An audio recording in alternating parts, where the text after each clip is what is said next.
one of the worst things you could possibly do when you're trying to get big, which sounds really confusing because it almost feels like the thing you're supposed to be doing, is sensation training. If you don't know what sensation training is, hopefully you haven't been doing it. But it's anything that focuses on internal cues, internal feelings to judge if you're doing the right thing. If I went to the gym right now and I believed that the best way to build muscle was feeling the burn, feeling some sort of soreness, getting a pump, feeling soreness outside of that, tomorrow, the day after, and all that, then I'd go in and I'd do sensation training.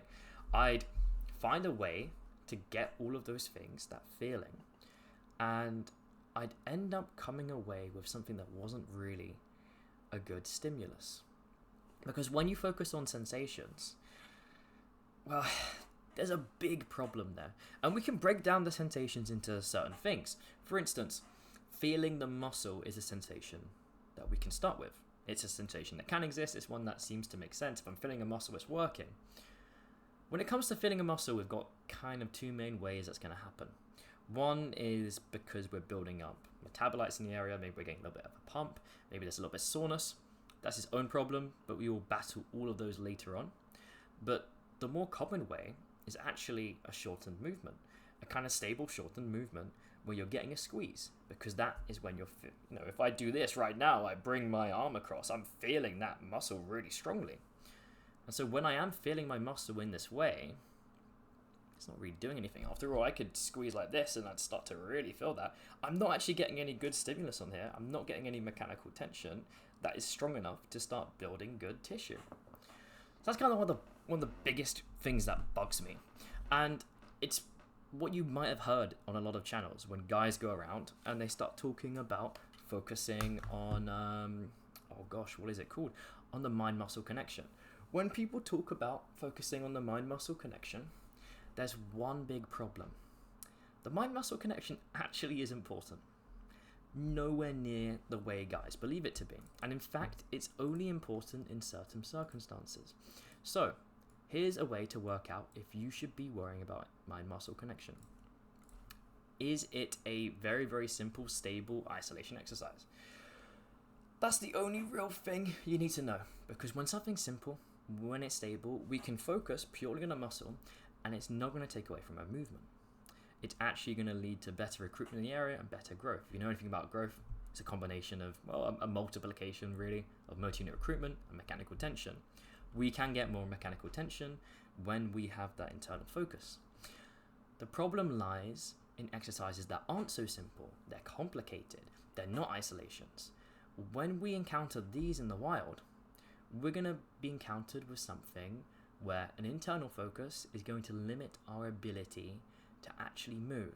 We've got all these things jumbled up and coming together. We've got a ratio of our triceps to our chest to our shoulder, and we're focusing on feeling the chest, but in the process, the form, which isn't automatic, which hasn't been mastered to a subconscious level, is being neglected.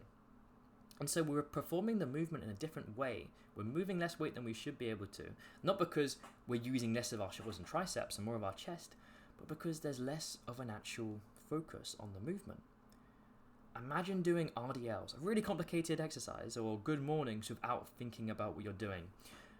It's not going to go well. And that's one of the problems when people focus on mind-muscle connection.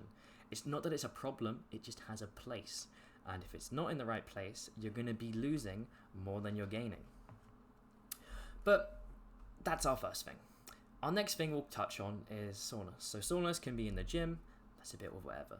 Honestly, soreness in the gym really just means that you've probably got a build up of metabolites, maybe you got a bit of a pump, maybe you're not used to an exercise. But soreness outside of the gym actually means something really similar. It means you have built, or you've succumbed to, a level of muscle damage or an exercise or whatever that you weren't used to. You didn't have a protective mechanism in place to prevent it. And that leaves you feeling sore. But the problem with that soreness after the gym, postponed or continuing or sustained or whatever, is it doesn't have any sort of benefit to growth. It just means you're not used to it. So if you're chasing that soreness, you're constantly doing things to add more damage, which reduces the stimulus by reducing motor unit recruitment. That's not great. That really isn't great. but you're thinking it's helping because the sensation makes sense. I should be sore if I've trained. Then we have the burn, which is really just a build-up of metabolites, which doesn't cause growth.